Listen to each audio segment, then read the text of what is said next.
L'histoire se déroule à la Koryo Academy, un lycée avec une approche unique de l'éducation.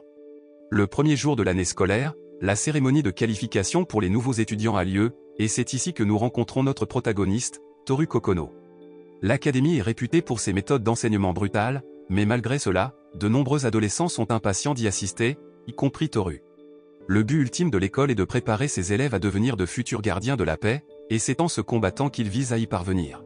Alors que Toru se rendait à l'école le premier jour, il est tombé sur un camarade de première année, Imari. Les deux ont entamé une conversation et se sont retrouvés à marcher côte à côte, à discuter en cours de route. Finalement, ils se sont rendus dans la salle de cérémonie et ont pris place l'un à côté de l'autre, attendant avec impatience l'arrivée du directeur et le début du discours qui lancerait officiellement leur séjour à l'Académie Koryo. Au grand choc des élèves présents, le discours du directeur a pris une tournure radicale.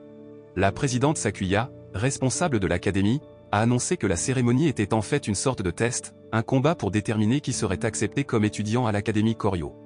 Les règles étaient simples, battre la personne assise à côté de vous. Ne pas le faire entraînerait le renvoi à la maison.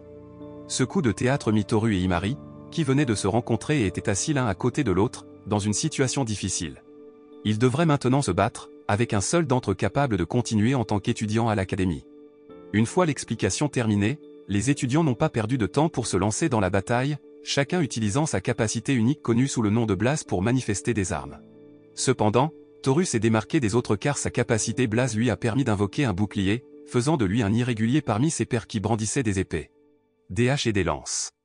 Malgré son arme non conventionnelle, Toru s'est avéré être un adversaire redoutable, battant avec succès Imari, qui était armé d'une épée. Finalement, la présidente Sakuya a mis fin à la bataille, annonçant que le temps était écoulé. Toru, ainsi que les autres vainqueurs, ont été autorisés à entrer dans l'académie, tandis qu'Imari et les étudiants vaincus ont été forcés de partir. Malgré le résultat, Imari n'avait aucune mauvaise volonté envers Toru. Au lieu de cela, elle lui a offert ses félicitations et l'a exhorté à tirer le meilleur parti de son temps à l'Académie Koryo, pour continuer à grandir et à devenir plus fort.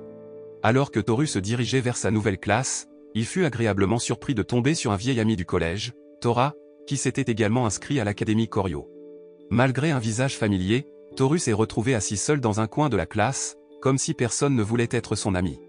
Juste au moment où il commençait à se sentir seul, une jeune femme nommée Julie entra dans la pièce et s'assit à côté de lui, apportant un sentiment de confort et de camaraderie. Une fois que tous les élèves se sont installés dans leur siège, leur professeur principal, Rito Tsukumi, est monté sur scène pour expliquer les règles de base de l'Académie Koryo. La première règle impliquait que les étudiants se voient délivrer des cartes d'identité, qui servaient également de cartes de crédit, et accordaient à chaque étudiant une allocation mensuelle de 100 000 yens. La deuxième règle était centrée sur le système duo de l'Académie, qui obligeait les étudiants à former des partenariats de deux. Les étudiants avaient quelques jours pour choisir leurs partenaires officiels, et entre-temps, ils seraient temporairement jumelés avec leur père. En entendant l'explication de Rito, Toru ne put s'empêcher d'élever la voix en signe de protestation. Toutes les paires d'élèves de leur classe étaient du même sexe, ne laissant que Toru et Julie comme seul duo garçon-fille. Cela a mis Toru mal à l'aise, d'autant plus que chaque partenariat devait vivre dans le même dortoir. Malgré ses objections, Rito était inflexible, ne laissant à Toru d'autre choix que de former à contre-ségur un partenariat avec Julie. Alors que Toru et Julie s'asseyaient pour le petit déjeuner le lendemain, le bruit qu'ils étaient le seul duo garçon-fille de leur classe s'était répandu dans toute l'école. Malgré les commérages, Toru l'a balayé et a invité Julie à le rejoindre. Au cours de leur repas, ils ont été approchés par deux de leurs camarades de classe, Tomo et Miyabi, qui ont entamé une conversation avec eux. Tous les quatre se sont bien entendus et sont devenus rapidement amis. Plus tard dans la journée en classe, Rito s'est plongé dans les subtilités de la capacité Blaze, qui se renforce à mesure que son utilisateur développe sa puissance et ses compétences. Il y avait plusieurs niveaux qu'un utilisateur de Blaze pouvait atteindre grâce à l'expérience de combat. Et les étudiants ont été avertis que le fait de ne pas atteindre le niveau 2 à la fin de leur deuxième année entraînerait leur expulsion de l'académie. Le cours a commencé et les étudiants se sont avidement engagés dans leurs exercices d'entraînement. Julie s'est associée à Tomo et leurs compétences semblaient bien correspondre. Toru, d'autre part, a choisi de s'entraîner avec son vieil ami Tora. La classe était remplie d'énergie et d'excitation alors que les élèves perfectionnaient leurs capacités avec Blaze. Le jour tant attendu de l'enregistrement des duos officiels est enfin arrivé et Toru a approché Julie pour s'enquérir de son partenaire duo. Julie a révélé qu'elle prévoyait de convaincre Tomo d'être son partenaire, au grand soulagement de Toru car il serait en partenariat avec son ami du collège, Tora. Toru a été surpris lorsqu'il a rencontré Tomo et Miyabi alors que lui et Tora enregistraient leur duo officiel. Toru a été choqué d'apprendre que Tomo avait refusé l'offre de Julie d'être sa partenaire, affirmant qu'elle avait déjà promis de former un duo avec Miyabi. Cela laissait Julie toujours sans partenaire. Toru s'est senti mal pour Julie et a rapidement présenté ses excuses à Tora, qui était compréhensive et ne s'est pas opposée à ce que Toru s'associe à Julie. Désireux d'arranger les choses, Toru s'est précipité pour trouver Julie, qu'il a finalement repérée debout seule sur le balcon de la tour de l'horloge. Sans hésiter, il lui propose de former un duo avec lui, et pour son plus grand plaisir, elle accepte. C'est à cet endroit même, entouré par la beauté de la tour de l'horloge, qu'ils se sont prêtés serment, une promesse qui s'apparentait à des vœux de mariage. Le lendemain en classe, Rito a révélé aux étudiants qu'il y aurait une bataille de novices dans un proche avenir. Toru et Julie, désireux de bien performer, ont commencé à entraîner leurs compétences de combat et à perfectionner leur blaze. Le reste des étudiants s'est également préparé pour la bataille imminente, y compris Miyabi. Cependant, lors d'un entraînement sur la piste du stade sportif, Miyabi est devenu trop épuisé et s'est effondré sur la piste.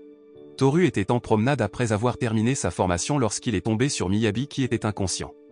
Il la ramassa et la porta jusqu'à son dortoir, et c'est au cours de ce voyage qu'elle reprit conscience. Miyabi a dit à Toru qu'elle s'était trop poussée pendant l'entraînement lorsqu'elle a soudainement perdu connaissance. À ce moment, elle s'est rendue compte qu'elle était épuisée, mais elle était déterminée à devenir plus forte. Elle savait que ses capacités étaient limitées et voulait éviter de devenir un fardeau pour Tomo. Alors, elle se forçait à s'entraîner encore plus dur. Enfin, le jour de la bataille est arrivé, et Tomo et Miyabi ont relevé le défi, battant avec confiance leurs adversaires. De même, Toru et Julie, qui s'étaient entraînés intensivement, ont facilement vaincu leurs ennemis. Mais leur victoire a été de courte durée car ils se sont rapidement retrouvés face à Tomo et Miyabi au tour suivant. Les deux filles étaient armées de leurs blazes, l'un en forme de chaîne d'acier et l'autre en forme de lance. Après une bataille acharnée, Toru et Julie sont sortis vainqueurs. Avec un seul dernier adversaire à vaincre, Tora et Tatsu, ils étaient prêts pour l'épreuve de force ultime. Cependant, à leur grande surprise, ils ont découvert que Tora et Tatsu étaient déjà tombés inconscients. Et, à la stupéfaction de tous, il a été révélé que Rito était celui qui les avait vaincus. La question qui préoccupait tout le monde était pourquoi un enseignant comme Rito participerait à la bataille. Les étudiants étaient ceux qui étaient censés se battre, après tout. Il a été révélé que Rito avait rejoint la bataille parce qu'elle avait été chargée de le faire par la présidente, Sakuya. La présidente avait intentionnellement mis les étudiants dans une situation difficile en les faisant affronter Rito, espérant que cela les aiderait à devenir plus forts. Dès lors, Toru et Julie se retrouvent face au redoutable Rito. Ses capacités étaient écrasantes, forçant Toru à se défendre constamment contre ses attaques. Cependant, il a rapidement vu une opportunité de frapper lorsque Julie a réussi à bloquer l'une des attaques de Rito. Rassemblant rapidement ses forces, Toru frappa l'épée de Rito de toutes ses forces, la détruisant. Il est important de noter que lorsqu'un blaze est détruit, son utilisateur tombera inconscient pendant une journée entière. Avec l'épée de Rito détruite, Toru et Julie ont été déclarés vainqueurs de l'événement. Le lendemain, Toru et ses amis ont été choqués de voir leur professeur Rito, apparemment indifférent à la bataille intense qui a eu lieu la veille. Ils étaient stupéfaits qu'elle enseigne comme si de rien n'était, malgré son intention de nuire à ses propres élèves. Mais avant qu'ils ne puissent exprimer leurs inquiétudes, la présidente Sakuya est apparue et a fait la lumière sur la situation. Elle a révélé qu'elle utiliserait tous les moyens nécessaires pour rendre les étudiants plus forts, y compris en les opposant au puissant Rito. Toru et les autres ont réalisé que malgré la bataille intense, ils étaient toujours en vie et en étaient sortis plus forts. En récompense de leur victoire contre Rito, ils ont été promus au niveau 2. Alors que Toru était assis en classe, il a été surpris lorsqu'un nouvel étudiant transféré d'Angleterre nommé Lilith est entré. Sans hésitation, elle s'est approchée de Toru et a demandé qu'il sorte de la salle de classe. Toru a été pris au dépourvu, mais Rito semblait nettement irrité par le comportement de Lilith. Alors qu'ils étaient assis dans le jardin de l'école en sirotant du thé ensemble, Lilith a révélé ses intentions à Toru. Elle voulait former un duo avec lui, ayant entendu parler de ses capacités spéciales et ayant même voyagé de l'Angleterre au Japon juste pour le retrouver. Cependant, Toru a dû refuser son offre car il avait déjà un partenaire avec qui il travaillait. Il a expliqué qu'il ne pouvait pas former de duo avec elle, à sa grande déception. Le lendemain, Toru a escorté Julie en ville pour une sortie shopping et glace. Cependant, à leur insu, ils étaient suivis par Miyabi et Tomo. Toru n'a pris conscience de leur présence que lorsque les punks ont taquiné les filles, l'incitant à agir pour les protéger. Juste à ce moment-là, les punks ont été abattus par un agresseur inconnu. Lorsque Toru est allé enquêter, il a été choqué de constater que le tireur n'était autre que Lilith, qui brandissait Blas sous la forme d'un fusil. Cela a révélé qu'elle était une irrégulière, tout comme Toru. Malheureusement, Lilith n'était pas seulement une tireuse habile, mais aussi une jeune femme insolente et égoïste. Elle a l'habitude de sécher les cours à l'académie Koryo, choisissant plutôt de se prélasser dans le jardin de l'école et de prendre le thé avec sa femme de chambre. Un jour, La curiosité de Toru l'a emporté et il lui a demandé pourquoi elle n'assistait jamais aux cours. Elle a répondu par une réponse désinvolte, affirmant qu'elle avait déjà acquis toutes les connaissances nécessaires au niveau secondaire et qu'assister aux cours n'avait aucune conséquence pour elle. Après avoir fourni cette explication, une idée a soudainement surgi sur Lilith. Elle a adressé une invitation, ou plutôt, une commande, à Toru pour la rejoindre sur son hélicoptère personnel vers une aire de jeu, malgré le fait que les cours étaient toujours en session. À leur arrivée au parc d'attractions, Toru et Lilith ont passé la journée à chevaucher les différentes attractions et à s'amuser. Alors que le jour se transformait en nuit et qu'ils regardaient les feux d'artifice, Lilith a de nouveau demandé à Toru d'être son partenaire. Cependant, sa réponse est restée inchangée, ce qui l'a frustrée. Sa colère atteignit un point d'ébullition et elle l'exprima physiquement en giflant Toru sur la joue. Malgré cet acte d'agression, sa colère ne s'est toujours pas dissipée. Le lendemain, lors du match de l'académie pour les étudiants de 2e et 3e année, Lilith a de nouveau causé des problèmes en entrant illégalement dans l'arène de combat. Avec aisance, elle a éliminé tous les étudiants de 2e année, puis a lancé un défi à toute la classe de 1re année. Le défi a été relevé et le match a eu lieu le soir même. Lilith a démontré sa maîtrise du tir, battant facilement tous ses adversaires jusqu'à ce qu'il ne reste plus que le groupe de Toru. Avant de s'engager dans la bataille, Toru s'est excusé auprès de Lilith pour avoir décliné son invitation la veille. Cependant, c'était trop peu, trop tard. Lilith a immédiatement ouvert le feu sur Toru avec son fusil, le forçant à utiliser son bouclier pour se défendre. Elle s'est avérée être un adversaire redoutable, et il a fallu les efforts combinés et la stratégie de Toru et de ses amis pour la vaincre.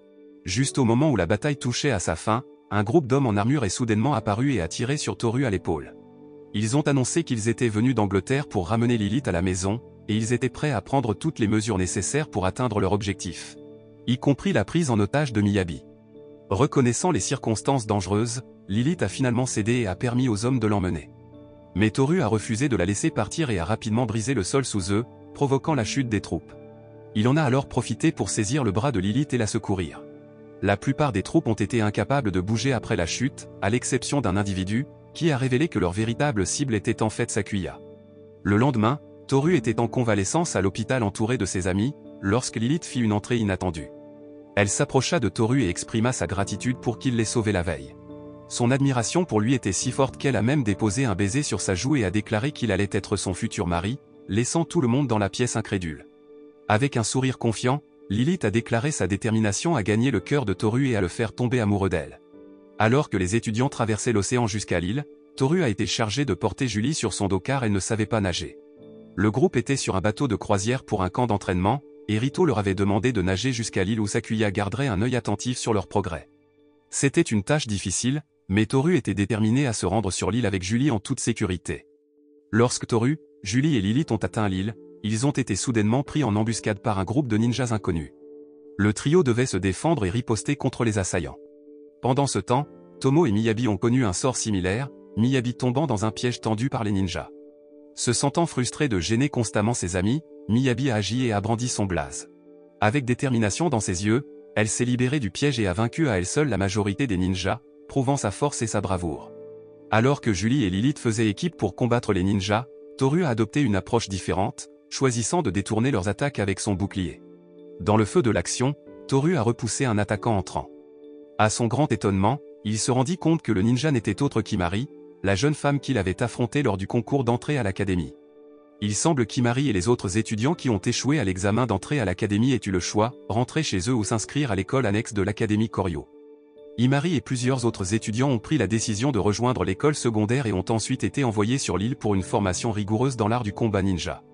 En découvrant que les ninjas étaient des élèves de l'école secondaire, Imari et ses camarades de classe ont organisé un barbecue de bienvenue pour Toru et les autres. Pendant les festivités, Toru a félicité Miyabi pour sa bravoure dans la défaite des assaillants. Ses paroles aimables ont fait rougir les joues de Miyabi d'embarras, et c'est alors qu'elle a réalisé qu'elle avait des sentiments pour Toru. Pendant ce temps, K, l'un des soldats qui avait lancé une attaque contre l'académie, a été repéré en compagnie d'un scientifique nommé Équipement Smith, qui était également son supérieur. La rumeur disait que Smith créait des combinaisons de combat qui, selon lui, rivaliseraient avec la puissance des blazers. Le lendemain, Miyabi a rassemblé son courage et a avoué ses sentiments à Toru sur une plage sereine. Cependant, malgré le cadre romantique, Toru était incapable de rendre l'appareil à ses sentiments. Il a été déchiré par les souvenirs de son passé, lorsqu'il n'a pas pu sauver sa sœur cadette à cause de sa propre faiblesse. Il se sentait toujours faible et craignait de ne pas pouvoir protéger Miyabi s'il acceptait ses aveux, ce qui l'a amené à refuser ses avances. Cependant, l'explication de Toru n'était pas claire, ce qui a amené Miyabi à mal interpréter ses paroles. Elle croyait qu'il l'avait rejetée parce qu'elle était faible. Dévastée, elle s'enfuit de la plage, laissant Toru derrière pour réfléchir à ses actions. Plus tard dans la nuit, alors que Toru continuait à s'attarder sur ses pensées, Ka et son armée lancèrent une attaque contre l'académie. Les étudiants, dont Julie, Tomo et les autres, ont mené une vaillante lutte contre les forces d'invasion. Cependant, ils étaient en infériorité numérique. Reconnaissant la situation désastreuse, Sakuya a permis à Rito de rejoindre la bataille et l'a encouragé à libérer tout son potentiel. Pour l'aider, Sakuya a donné à Rito une potion qui briserait les limites de son pouvoir. Avec la potion en main, Rito chargea dans la mêlée et décima à elle seule la majorité des ennemis, laissant les élèves émerveillés par son incroyable force. Cependant, le plan de Ka n'était pas aussi simple qu'il le pensait. Alors que les étudiants se défendaient contre les forces attaquantes, Ka s'est introduit dans la chambre de Sakuya avec l'intention de la kidnapper. Bien qu'il soit avec Lilith, les deux ont été maîtrisés par l'immense force de Ka, lui permettant d'enlever facilement Sakuya avec succès. En attendant, Tomo était préoccupé par Miyabi qui avait disparu. En conséquence, les étudiants se sont divisés en deux équipes. Tomo et Imari partent à la recherche de Miyabi, tandis que les autres vont enquêter sur ce qui est arrivé à Sakuya. Alors que Toru et Julie se précipitaient vers le navire du kidnappeur, ils ne pouvaient s'empêcher de ressentir un sentiment d'urgence. Ils devaient trouver et sauver Sakuya. Lorsqu'ils arrivent dans sa chambre, ils sont accueillis par Lilith, qui les informe que Sakuya a été enlevé par Ka, déterminé à la sauver. Toru et Julie partent à la recherche du navire du kidnappeur, déterminés à ramener leur ami en lieu sûr. Malgré les défis à venir, ils ont avancé, repérant finalement le navire juste au moment où il était sur le point de mettre les voiles. Malgré tous leurs efforts, Ka s'est avéré trop puissant pour Toru et Julie. Leurs attaques n'étaient pas de taille contre lui. La situation n'a fait qu'empirer lorsque Ka a révélé une nouvelle armure qu'il avait acquise auprès de Smith. Cette armure l'a rendu encore plus fort et il a rapidement maîtrisé Toru et Julie avec facilité.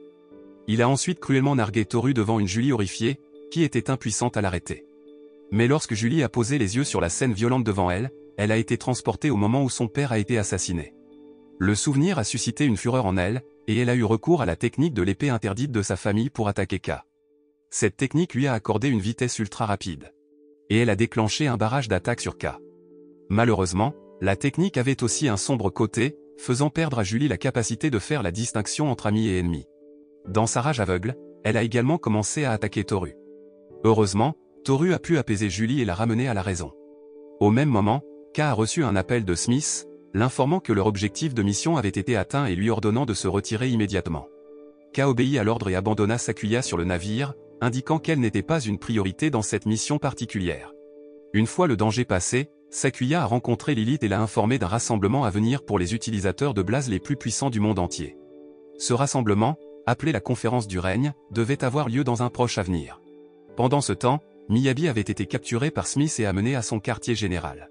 À ce moment-là, il a promis de lui conférer un grand pouvoir en lui accordant une armure de sa propre conception. Le lendemain, Toru et les autres se sont aventurés sur l'île pour chercher Miyabi dans les restes des installations, mais ils ont été arrêtés par Rito, qui les a informés qu'il était temps de revenir. Malgré les appels de Toru et Tomo à chercher un peu plus longtemps, Rito leur ordonna fermement de monter à bord du navire immédiatement, déclarant qu'il s'agissait d'un ordre direct de Sakuya. 2 jours après le retour des élèves à l'école, Tomo était toujours aux prises avec la disparition de Miyabi. Malgré son trouble intérieur, elle a fait bonne figure devant ses camarades de classe. Cependant, Lilith a aperçu Tomo lorsqu'elle était seule et a immédiatement réalisé qu'elle se sentait profondément seule. Entre-temps, Sakuya a offert à Toru un médicament qui le propulserait au niveau 4 du statut d'utilisateur de Blaze. Au départ, Toru craignait de le prendre, craignant de perdre le contrôle de son pouvoir s'il devenait trop fort. Cependant, Sakuya a compris ses inquiétudes et lui a simplement demandé de garder le médicament avec lui pour le moment, laissant la décision de l'utiliser ou non entièrement entre ses mains. Le lendemain, l'académie grouillait de garde, chargée d'assurer la sécurité de la conférence du règne. Les utilisateurs de Blaze les plus puissants du monde entier s'étaient réunis pour l'événement, y compris Smith, le chef d'un mystérieux groupe connu sous le nom de Libru. C'était la même organisation qui avait lancé une attaque contre l'académie de la branche quelques jours auparavant. Alors que la conférence du règne commençait, Smith, le chef de l'organisation secrète Libru, fit une proposition surprenante à Sakuya pour former une alliance pacifique. Cependant, Sakuya a rapidement rejeté l'offre, déclarant que leurs objectifs n'étaient pas alignés. Elle a souligné que malgré la formation d'une alliance, une rupture entre eux était inévitable en raison de la rancune de longue date de Smith contre sa famille, remontant au moment où son grand-père l'a vaincu. Smith se sentait irrespectueux et en réponse, il proposa un jeu mortel à Sakuya. Il a proposé que son armée, le Libru, attaque l'académie et défie ses étudiants de se défendre contre l'attaque. Sa menace n'était pas que des mots vides car Ka et ses troupes arrivèrent bientôt à l'académie, avec Miyabi apparaissant de leur côté et semblant avoir subi un lavage de cerveau. En voyant la menace posée par Miyabi, les gardes ont immédiatement lancé une attaque contre elle. Cependant, elle les a vaincus sans effort avec sa formidable épée à 2 mains. Tomo a tenté de briser le charme du lavage de cerveau de Miyabi et de la ramener à la raison. Mais au lieu de cela, Miyabi a tourné son épée sur Tomo et lui a infligé une blessure à l'abdomen.